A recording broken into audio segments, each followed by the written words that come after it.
Here we are, late night and off grid, back again. And both of those things are true.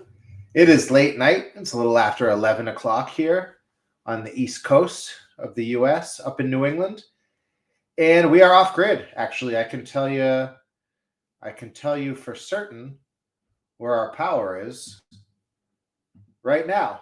So here we are. This was like 20 minutes ago. So let's see. We were at 73%. Pause it right here. Back it up a minute. Can I back it up a minute? Where did it go? Oh, that's the volume. 73%. You can see sort of at the top of the screen there. Pulling in 0.8 kilowatts or using 0.8 kilowatts in the house. What would be running to use those 0.8 kilowatts? We would be running the refrigerator.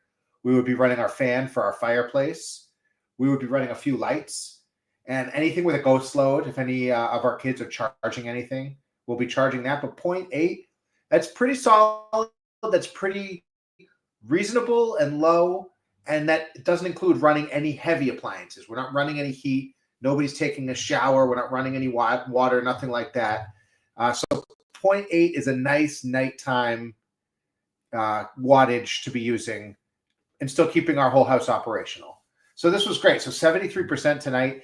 It proves a couple of things. It proves that we are collecting more power during the day. We're recharging ourselves because we did get ourselves up to 98%.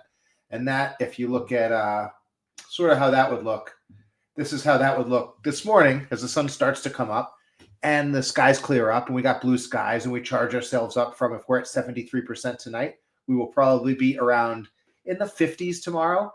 But what's way better than a month ago when we had less daylight hours and less sunshine and just kind of less desirable conditions for collecting solar, we would run into about the 30s the following morning. And we were having trouble catching up with that. So this is good. I'm glad to be in the 70s now.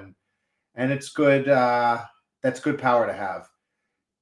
And one of the things I want to talk about today was heating the house, just in terms of how much power things take. And so this is our fireplace. This thing heats our whole house. It heats 2,400 square feet. Sort of, at a really comfortable living room, temperature. dining room, Right kitchen, now, and then we've got bedrooms above that.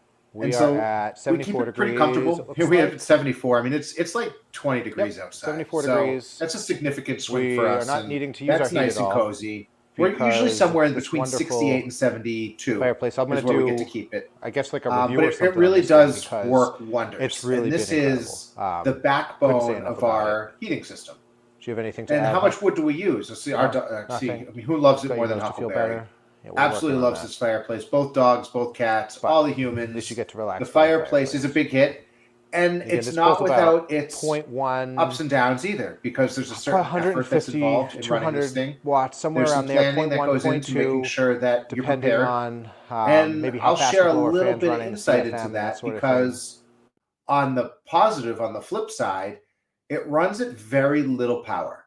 And so when you need to heat your house, when you need to heat a space, and when you're off grid and relying on being able to heat your house in supplementary or complementary ways, then it can't just be a heat pump that you put on, or it maybe can't just be one thing that you rely on, but having a fireplace with a fan, a blower.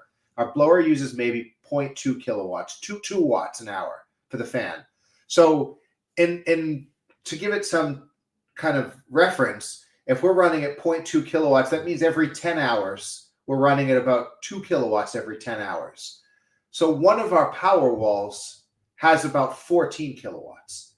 So, 2 out of that 14, we could run 7 times. So we could run 70 hours, that fan off of, in theory, we could run that fireplace blower fan for about 70 hours off of that, which is great. And the refrigerator has a similar efficiency to it. It runs at 0.2, somewhere around there, 2 watts an hour. So those, to keep our house warm and to keep our food cold and fresh, we can rely on having the power walls pick up a lot of that slack, and it can last us for a few days. But it's when you start to put in some of the heat pumps and things like that, where you start to you do use a lot of power. And so how much wood, here's our fireplace, as you can see, how much wood do we go through in wintertime? As I was saying to my wife today, how much wood could a woodchuck chuck if the woodchuck needed to heat a 2,400 square foot house for a family of 5? And the answer, it's about, depending on where you live, it's going to be about 4 to 6 or 7 cords of wood. And what does that look like? That looks like, let's see, we can give a little. So this is, I had stacked about 7 cords. Obviously, we live in the woods, and so we do have an abundance of wood. We do have an electric wood splitter that works really well. And we do still use an electric chain. We still do use a gas chainsaw. These are our mini splits. We've got 2 condensers outside for our mini split systems. They run on both floors, and they use a lot of power. These 2 systems use a lot of power. And so the wood is really something that we rely on. We rely on being able to collect enough wood. And the first year we didn't. I made the mistake. I didn't come from any situation where I actually had to heat my house with wood ever in my life. And so when it came down to, okay, how for 3-4 months we're going to have to rely on wood heating, I underestimated it. And I underestimated the power usage that the mini splits would draw.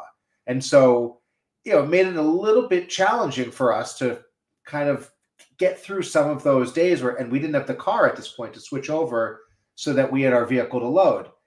And so now we seem to have collected enough wood where I feel confident. So we've got about 6 or 7 cords now. We had about 7 cords going into this season. We use conservatively, we use about 1/4 of a cord a week. That's what I'll say. So 1/4 of a cord, so let's say a cord a month, and maybe a hair more than that, depending on a variety of conditions, especially the weather, how cold it's going to get. So if we use 1/4 a month to heat for the 4 months, we're going to use 4 cords without a doubt. And in reality, we're probably going to end up using a little bit more. So I'd say 6 cords should probably give it enough, ample wood burning capacity so that you don't get caught behind the 8 ball, and anything that you have extra, you could roll over into the next season, which is great. And so we have our firewood holder, our outside one. We have an indoor firewood holder and an outdoor firewood holder, sort of makeshift. We repurpose them from other things. And so this holds about, I would say, just under 1/4 of wood, I would say. This is probably about 3/4 of a cord of wood. So when this is entirely full, this is going to get us through almost a month or so. And so here you can see our hole. It's 2 kind of rows, but we did stack about 7 cords of wood for this season. And so that kind of gives you an idea of this bucket load. There's a whole bucket load of wood. This is going to fill our back. We sort of have this wood pile in the back. The bucket full of wood is going to give us about for 3 to 5 days, depending on how much we're going through. That's about 3 to 5 days. You see, I loaded it right in the back. Right on the other side. That's super efficient. That's something we did by design, was have a little spot to stack some wood at the time. And I think if, in hindsight, I'd have a bigger spot. I'd be able to stack a little bit more wood, give ourselves a little bit more of a dry, easy access spot to go out and get the wood in the time. But we have the ability to stack about 1/2 cord in there. So we can get through, if we fill it, we can get through like a week or 2, a couple of weeks. And that does give us enough enough wood where we're not going up. But the first year, noting that Huckleberry is in his favorite, most the first year spot. We had to, let's see. The first year we had to cut up a lot of wood in the wintertime. I underestimated it, so that meant I had to go out in the wintertime, go out with the chainsaw. I had to use the gas chainsaw because the electric one just doesn't cut it. The electric splitter is great, but the chainsaw it's gas powered for right now. And so I went out, had to cut down, or didn't even have to cut down much because everything's just fallen. There's so much stuff that's fallen over the course of the year. And we've got a few piles of just kind of some long trunks and some long logs. So just cutting those up, bringing those to the splitter, splitting those. So to be prepared, to be prepared to have it in a couple of spots where we've got a big wood pile that you have easy access to, that's easy to stack, that if you have a tractor, you can get in and out, and then intermittently taking that to smaller piles. So smaller pile up on your deck that's maybe a quart of wood, so that might get you through the month. And then inside, something that holds maybe a half a quart of wood might get you through 2 weeks. So just breaking it down, you might need a little bit more than that. Maybe I'm underestimating it. Maybe you need a little bit more than a quarter of a quart per week. But again, depends how cold it is, depends where you are, a lot of factors in that. But the wood fireplace heats so well. We do have the house around 70 degrees, consistently through the winter time, even when we're at 0 degrees Fahrenheit.